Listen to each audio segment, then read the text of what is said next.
Deputy Foreign Minister Josefina Vidal, thank you for talking to Al Jazeera. I'd like to start... You're welcome. It's my pleasure. Mine as well. I'd like to start by telling or taking you back 10 years when you played a vital role in the negotiations between the United States and Cuba to renew diplomatic ties after more than half a century of hostilities. But unfortunately, that rapprochement lasted a very, very short time.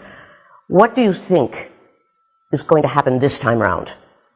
And at that time, it wasn't Cuba's choice. I mean, it finished not because we put an end to that rapprochement.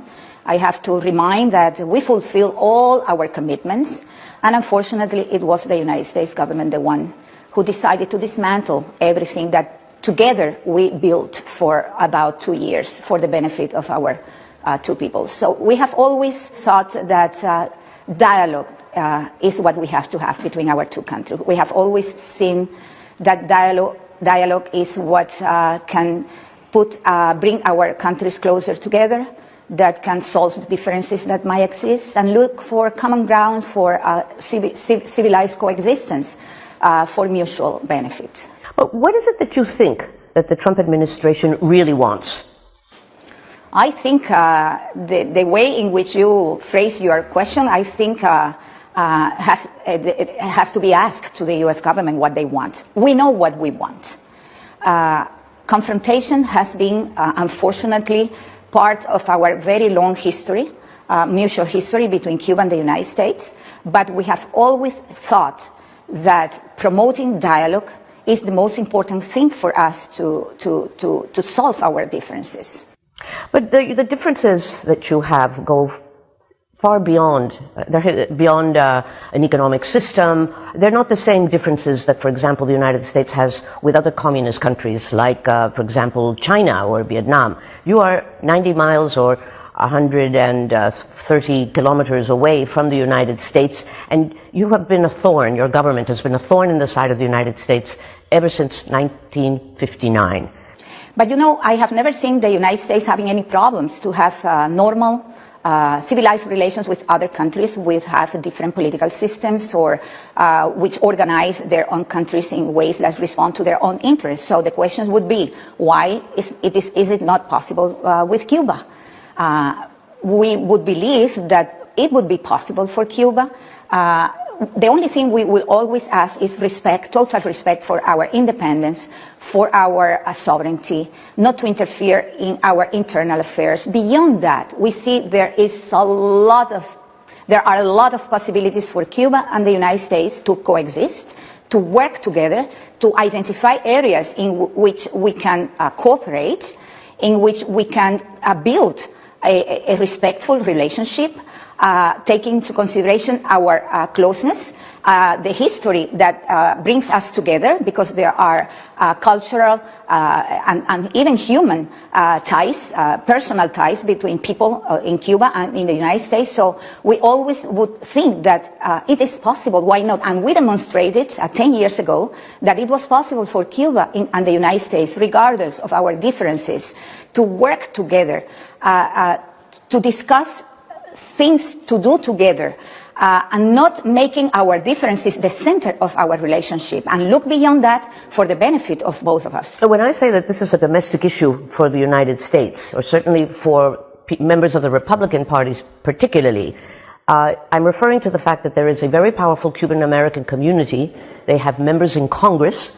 They have a strong political influence, and now they have a foreign minister or a secretary of state, Marco Rubio, who has said that the only way to bring about change in Cuba and to bring about a normal relationship with Cuba is for there to be regime change. I don't see any reason why Cuba would need to renounce its independence and sovereignty in order to accommodate what the United States would like to have in its relationship with Cuba. So any country which respects itself, any country which is responsible in its international relations with the rest of the world, wouldn't put on the table, I mean, in any negotiation, its internal affairs. It's a matter to be decided by the population of any country. So, and this is what Cuba would always defend. So we are ready to talk about everything with the United States.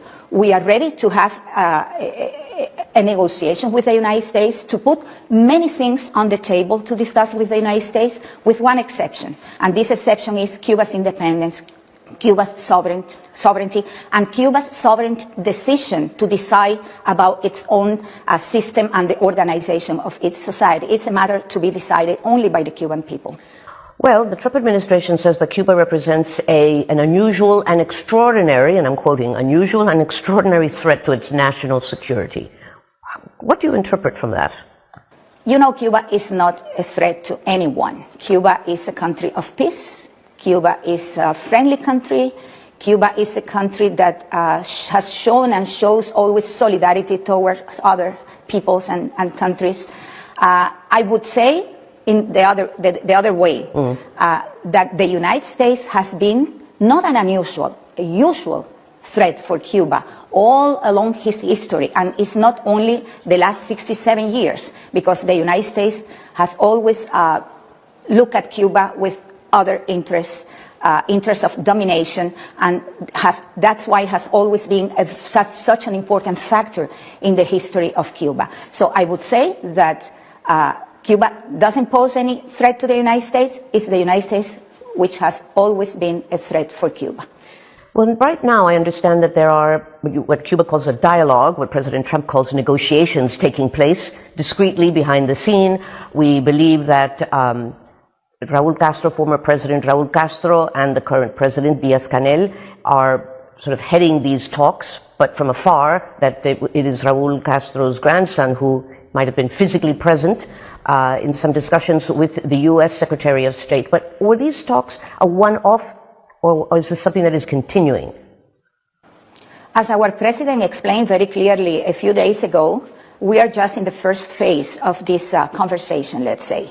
There has been one meeting, he explained, he said very clearly. There's been one meeting. I won't get into details about the nature of the meeting or the content of the meeting or who is talking to whom, but this is the first step in what we have always seen as a solution for our problems, to have a responsible, serious dialogue with the United States. And while you're having this one meeting, the President of the United States is repeatedly saying that he is going to take over Cuba and that he will do, quote, whatever he wants with Cuba because your country is collapsing. What do you say to that? It's a fact that the United States government has made threats against Cuba. We don't see any justification for the United States threatening Cuba, for the United States expressing this kind of views towards Cuba. And of course, we will defend our country. It would be naive if we ignore the threat that the United States poses to Cuba. It's not new, as I said, because of the long history of confrontation that has prevailed, unfortunately, in our bilateral relationship. But as a result of that, we have always given priority to national defense, and we will continue doing that. Is it realistic, though, to expect that Cuban armed forces, Cuban citizens, if they were armed and told to defend this country from a U.S. aggression, could do anything against the world's greatest military superpower? We will defend our country. We are resolutely determined to defend Cuba, and this is not new. Has always been our position, and it's been one of the first priorities of our country, to defend Cuba. Cuba is a peaceful country, a friendly country, but we will always be ready to defend our sovereignty and independence in case it is necessary.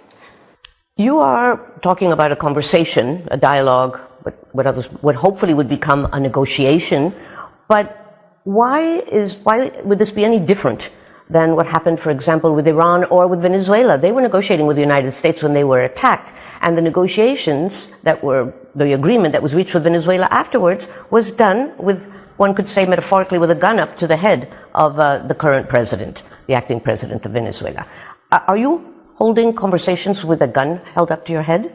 We are holding conversations because that has been coherent with Cuba's historic position and practice, that dialogue is the only way and the only alternative for us to solve problems, differences, and to look for a solution to those difficulties and problems with the United States government. This is our position. And this is not new. So you have seen that in the past in our relationship with the United States, different episodes of dialogue, because Cuba has always believed that dialogue is the only alternative and the only solution.